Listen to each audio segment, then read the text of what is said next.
필리핀에서 중국 간첩이 지난 2개월간 3번이나 체포됩니다. 필리핀에서 군 기지 등을 정찰해온 중국인 간첩이 체포됐습니다. 중국의 간첩이었다는 의혹을 받는 필리핀 전직 시장이 해외로 도주했다가 붙잡혔습니다. 필리핀 반반시의 전 시장 앨리스 권입니다. 인도네시아 수도 자카르타 인근에서 체포됐습니다.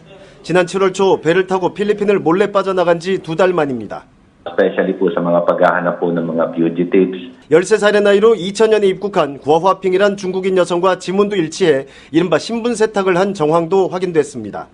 We found it to be similar, the same, one and the same person. No two person, even twins. 조사를 시작한 필리핀 상원의 출석 요구에 여러 차례 불응하면서 체포영장이 발부됐고 시장직에서도 해임됐습니다.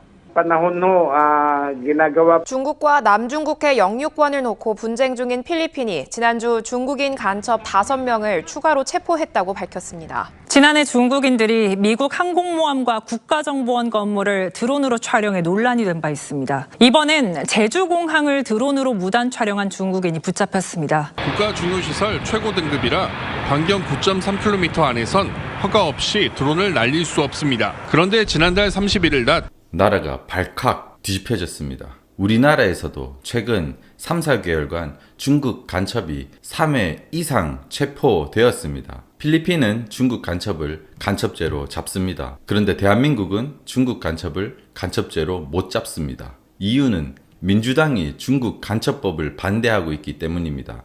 안 믿기시죠? 우리나라 간첩법은 적국인 북한으로 한정되어 있습니다. 그래서 외국으로 바꾸자는 개정안이 올라왔습니다. 정치를 전혀 모르는 초등학생도 이거는 반대하면 안 된다는 것을 압니다. 간첩법을 반대하는 것은 대한민국 국익을 위하는 자가 아닙니다. 대한민국 국민이 아닙니다. 더욱이 국회의원이라면 더 심각한 문제입니다. 그런데 놀랍게도 절대 다수 정당인 민주당이 그것을 반대하고 있습니다. 이재명이 중국 간첩 잡는 법을 반대하고 있는 것입니다. 이재명이 중국 간첩이기 때문입니다. 민주당이 중국 간첩이기 때문입니다. 윤석열 대통령은 간첩을 잡으려는 사람입니다. 이재명과 민주당은 중국 간첩입니다. 이 영상을 민주당 지지자에게 국대떡볶이 선물로 주시면서 보여주세요. 간첩법을 개정해야 합니다. 선거 당일 개표해야 합니다. 해킹과 조작의 위험이 없는 전자개표기를 폐기해야 합니다. 사전선거를 없애야 합니다. 간첩법 개정과 선거 방식 개선은 좌우를 막론하고 설득할 수 있는 내용입니다.